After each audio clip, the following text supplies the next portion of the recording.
Rising Sun. This is our part 3 of confusing verbs or words. Today we are going to discuss two important words that are very important, very vital, not only for school exams but also in your government exams. So these two words are angry with and angry at. So let's start. দেখো at first রয়েছে angry with, দেখে নাও angry with R angry at। দেখো দুটো preposition বসিয়েছে অ্যাংরির পরে, দুটো preposition বসে দুটোর মিনিং এবং ব্যবহার দুটো কিন্তু আলাদা হয়ে যায়। অ্যাংরি উইথ আমরা কোথায় বসাবো? এ স্ট্রং ডিসপ্লেজার,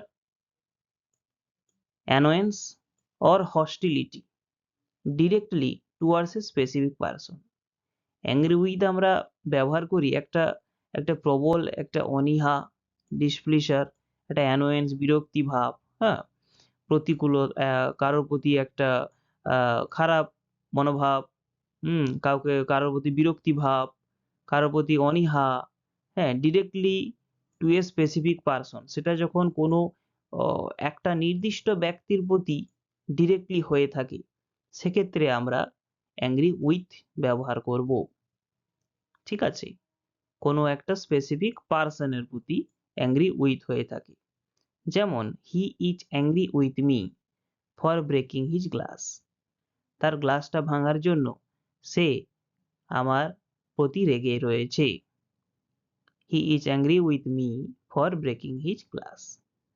নেক্সট দেখে নাও, I am angry with my friend for not informing the incident, ঘটনার ব্যাপারে আমাকে না জানানোর জন্য আমি আমার বন্ধুর প্রতি রেগে আছি। I am angry with my friend. Okay, hope you have understood. Now the second one is angry at. It is used to express irritation with a specific act, behavior or situation. দেখে নাও, এটা কিন্তু কোনো একটা particular পার্সনের প্রতি ব্যবহার হচ্ছে না, এটা ব্যবহার হচ্ছে কোনো একটা স্পেসিফিক অ্যাক্ট অথবা বিহেভিয়ার অথবা সিচুয়েশন। কোনো একটা সিচুয়েশন থাকবে অথবা বিহেভিয়ার থাকবে অথবা অ্যাক্ট থাকবে, এইগুলোর প্রতি ব্যবহার হয়ে থাকে অ্যাংরি অ্যাট। যেমন I am angry at this chaos, এই ধরনের যে ক্যাওস, ক্যাওস মানে কি গোলমাল, গোলমাল হচ্ছে তার প্রতি আমি অ্যাংরি, রেগে আছি।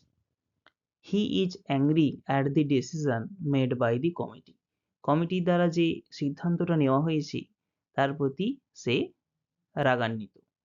We are angry at the unfair rules, unfair rules means খারাপ নিয়ম কানুন, সেই খারাপ নিয়ম কানুনের প্রতি আমরা রেগে আছি। We are angry. তো দেখলে কিভাবে ব্যবহারটা করা হচ্ছে, angry with or angry at, এই দুটো কিন্তু খুবই ইম্পর্টেন্ট। অবশ্যই all are asked to note down these topics on your notebook. ওকে, খুবই ইনফরমেটিভ এবং গুরুত্বপূর্ণ একটি ভিডিও। আশা করি সবাই ভালো লেগেছে। অবশ্যই একটি লাইক এবং কমেন্ট করে দিও, আর চ্যানেলটিতে নতুন হলে একটু সাবস্ক্রাইব করে দিও। Thank you, stay happy, good bye.